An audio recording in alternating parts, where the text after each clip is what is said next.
Good morning, friends. My name is Pankaj, and I will be taking your history today, talking about the ancient India, ancient history first. This is our first class. The ancient history has been divided into 10 to 12 sections. We will be talking about each section in detail, starting from the very first lecture. Before that, go and subscribe to my channel, YouTube channel, and please bell the icon, right? Okay, we'll start with the ancient history part. Ancient history जो है ancient India शुरू करेंगे तो Indian civilization one of the oldest civilization है world की. Earlier traces हमारे जो 4 lakh BC से 2 लाख बीसी तक जाते हैं. The BC stands for before Christ. Christ से पहले का पीरियड जो है, उनके पैदा होने से पहले पीरियड को हम बिफोर क्राइस्ट लिखते हैं. उनके पैदा होने और उसके आगे के पीरियड को एनो डोमिनी लिखा जाता है, which is AD, in the year of God, जब भगवान पैदा हुए. इंडिया में जो एविडेंसेस हैं आपको सोन वैली और मदुराई से मिले हैं. और अर्लीस्ट मैन को रामापेथस बोला जाता था. That was the earliest hominid. Primitive man जो है ये टूल्स यूज करता था रफ स्टोन के. स्टोन की नॉलेज नहीं थी भाई उनको ज़्यादा, तो स्टोन की नॉलेज ना होने की वजह से ना रफ स्टोन के टूल्स यूज होते थे. जो सड़कों पे हमें पत्थर मिलता है ना, that is quartz, silicon dioxide, SiO2, उसके डेरिवेटिव है. तो वो रफ स्टोन होता है, जल्दी एजेस बनते हैं, जल्दी टूट जाते हैं.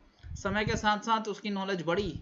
जब नॉलेज बढ़ी तो बढ़िया पत्थर हार्ड स्टोन्स यूज हुए, शिफ्ट हुए वो फ्लेक्स पे, फिर और चर्ट, जस्पार, अजेट, क्रिस्टल वगैरह नए स्टोन्स यूज किए. जैसे जैसे उनकी नॉलेज बढ़ी वैसे वैसे क्वालिटी बढ़ती गई. जहाँ पत्थर बढ़िया मिल गए वहाँ लोग जल्दी चेंज हो गए, वहाँ टूल्स भी बढ़िया मिल गए. जहाँ पत्थर नहीं मिले, बढ़िया नहीं मिल पाए, तो वहाँ लोग थोड़ा लेट हो गए, पीरियड में ट्रांसफॉर्म होने में टाइम ज़्यादा लगा. Palaeolithic as. पैलियोलिथिक वर्ड जो है ना स्टोन एज को रिप्रेजेंट करता है. जॉन ल्यूबॉक ने 1856 में दिया था. अर्लीस्ट मैन जो पैलियोलिथिक मैन हमारा है उसे हम क्वार्ट्जाइट मैन कहते हैं. और इंडिया में इस स्टेज को 3 स्टेजेस में, 3 पार्ट्स में डिवाइड किया, लोअर, मिडल और अपर पैलियोलिथिक. लोअर पैलियोलिथिक को पढ़ते हैं. 6 लाख से 60,000 बीसी का पीरियड है. हैंड एक्सेस मिलते हैं, क्लीवर्स, चॉपर और चॉपिंग के टूल्स मिलते हैं.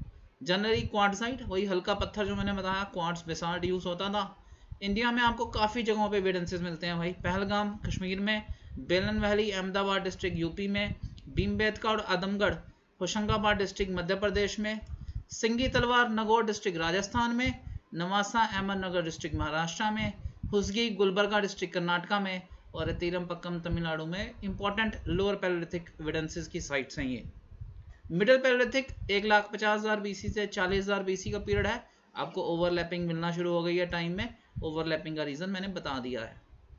टूल्स जो है ना फ्लेक्स के आ गए थे, और ये medium size hand axes, cleavers, scrapers, borers और नाइफ्स थे. सेंट्रल इंडिया से एविडेंसेस मिलते हैं. राजस्थान, महाराष्ट्र, तमिलनाडु, कर्नाटका और उड़ीसा से एविडेंसेस मिलते हैं. साइट्स में भीमबेटका, नवासा, रोहिणी है. समनापुर है नर्मदा पे, ये भी बहुत इंपॉर्टेंट साइट है जी. अपर पैलियोलिथिक जो है ना ये 45,000 बीसी से 10,000 बीसी का पीरियड है. और अब ना फ्लेक्स के टूल्स में एक बड़ी मज़ेदार बात ये हुई कि सीजर की तरह ना पैरेलल ब्लेड्स आ गए थे, एक के ऊपर एक चलने वाले. उससे क्या होता है कि आप अगर लेदर काटना चाहें, किसी एनिमल का लेदर काट के उसको शार्प कट में काटना चाहें तो वो काट सकते हैं आप. तो ये पैरेलल साइड ब्लेड्स मिल गए. ये हमें मिडल के बाद फ्लेक्स के टूल मिडल में आए, अपर पैलियोलिथिक में जो है वो पैरेलल साइड ब्लेड्स आए. आपको Rajasthan, Ganga, Belan valley, central western India, Gujarat, Andhra Pradesh, Karnataka से एविडेंसेस मिलते हैं. और मेन टूल्स जो थे स्क्रैपर्स, पॉइंटर्स, बोरर्स और नाइफ्स ही थे. Mesolithic period late stone age बोलते हैं, मैक्रोलिथिक एज भी कहा जाता है. 12,000 से 2,000 बीसी का पीरियड है. और पैरेलल साइड ब्लेड्स जो है ना फाइन मटेरियल के आ गए थे, बढ़िया स्टोन मिल गया जी. Chert, crystal, jasper, agate. और मज़ेदार बात ये हुई, समय के साथ इनको पता चला कि बड़ा पत्थर जो होता है उसका टूल अगर बना के फेंकना हो तो वो एनिमल उतनी देर में भाग जाएगा, वो टूल तो पहुंचेगा नहीं वहां तक. तो अगर हम छोटे टूल बनाएं, उसे भाले की तरह लकड़ी के आगे लगा लें या तीर के आगे लगा लें, तो उसका इफेक्ट भी ज़्यादा बढ़ता है और स्ट्रेंथ भी ज़्यादा होती है. तो टूल्स का साइज ड्रामेटिकली घट गया बाद में. आपको बाद के टूल्स जो हैं 1 to 5 सेंटीमीटर लॉन्ग मिले हैं. पॉइंटर, स्क्रैपर्स, बेरोइंस तो थे ही, बट नए टूल्स आ गए, ट्राइंगल्स और एरोहेड्स. हमें जो साइट्स हैं इंडिया में उसमें राजस्थान, गुजरात, उत्तर प्रदेश है, वहाँ से पता चलता है कि ये फूड गैदरर्स से खाना जो है ना इनको कलेक्ट करना पड़ता था. ये वहाँ से यहाँ वहाँ शिफ्ट करते रहते थे. और थोड़ा बहुत ना शिफ्टिंग एग्रीकल्चर आ गया था. शिफ्टिंग एग्रीकल्चर का मतलब है कि समय के साथ साथ इनको पता चल गया कि कौन सी जगह में कौन सी चीज़ जो है, कौन सा प्लांट ग्रो करता है, ये उसको वहाँ यूटिलाइज कर लेते थे, फिर ये दूसरी जगह शिफ्ट कर जाते थे, उतनी देर में वहाँ पुराने प्लांट फिर ग्रो कर जाते थे, तो अगले सीजन में ये वहाँ वापस आ जाते थे, फिर वहाँ से वो फूड ले लेते थे। तो इनको सीजनल वेरिएशन के हिसाब से जगहों का पता चल गया था, तो ये शिफ्टिंग एग्रीकल्चर प्रैक्टिस करते थे। बेगोर जो है राजस्थान में, ये लार्जेस्ट मेसोलिथिक साइट है जी, वीएन मिश्रा ने एक्सकेवेट की थी, पेपर में क्वेश्चन आया हुआ है ये। लुंगनाज गुजरात में, सराई नहराय चौपानी मांदो महदाहा दमदामा यूपी में, भीमबेटका और आदमगढ़ में जो है मध्य प्रदेश में इंपॉर्टेंट मेसोलिथिक साइट्स हैं जी। टर्म्स पता होनी चाहिए। Palaeography study of old writings है, एपिग्राफी इंस्क्रिप्शंस की स्टडी है, कॉइन्स की स्टडी को न्यूमिस्मेटिक्स कहते हैं। इंडियन आर्कियोलॉजी के जो फादर है ना, उन्हें सर अलेक्जेंडर कनिंगम को कहा जाता है, ये याद होना चाहिए जी आपको। बेगौर और आदमगढ़ से ना हमें शीप और गोट के बोन्स मिली हैं, इसका मतलब है कि शीप को इन्हें यूज़ करना, टेम करना, गोट को टेम करना आ गया था। तो क्वेश्चन बहुत बार पूछा जाता है, earliest animal to be tamed, that was the sheep in India.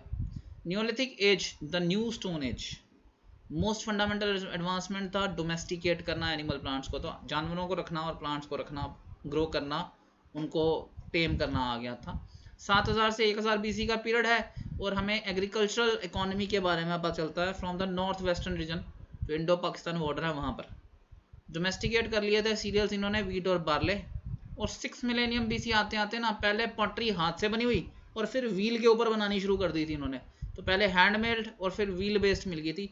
दो बड़ी advancements, domestication of plants and animals, second pottery handmade and then wheel based.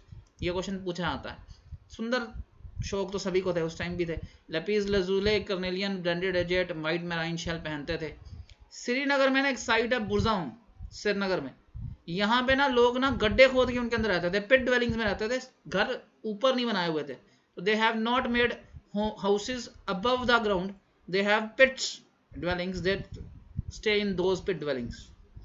और आपको नियोलिथिक से कैल्कोलिथिक में जो चेंज मिला ना सबसे पहले, वो महगढ़ में मिला हुआ है। Chalcolithic is copper age. तो आप ये जान के हैरान होंगे कि नॉर्दर्न इंडिया में ना there is a change from stone age to copper age to iron age, जबकि साउदर्न इंडिया में there is abrupt change from stone age to iron age, there is no chalcolithic age. तो north India में specifically आपको chalcolithic period मिलता है, from stone age to specifically copper age to specifically stone age, iron age. ठीक है जी, आज हमारी class ना यहीं तक रखेंगे। It was just an introduction for all of you, so that we can start building presence on this subject.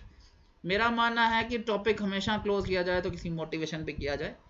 So sometime we are tested not to show our weaknesses but to discover our strength. आज जो कोविड-19 के अंदर education system disturb हुआ है, schools colleges बंद हुए हैं, movement restrict हुई हुई है, सोशल डिस्टेंसिंग करनी है, घर से बाहर नहीं निकलना है, एजुकेशन नहीं है, आगे टेस्ट की डेट्स नहीं आ रही हैं, कोई माइंड में नहीं है कि कब हमारे एग्जाम्स होंगे, कब हम एंट्रेंसेस दे पाएंगे, कब सेटल होंगे। तो ये आपको वीकन करने वाला पीरियड है, but you don't have to show your weaknesses. This is a time you should collect your strengths and hit hard on the targets. अपनी एनर्जी इकट्ठी करिए, कलेक्टिव होइए और अपनी स्ट्रेंथ्स पे काम करिए, वीकनेसेस ना शो करिए। This is the biggest time and most opportunities are going to be in this time. Troubles जो है ना, जब वो क्रिएट होती हैं तो वो अपॉर्चुनिटीज़ लेके आती हैं। तो बुराइयों, अब ट्रबल की बात मत करिए, उसमें आने वाली अपॉर्चुनिटीज़ की बात करिए। मेरी तरफ से बेस्ट ऑफ लक है आपको फर्स्ट लेक्चर अटेंड करने के लिए। Thank you.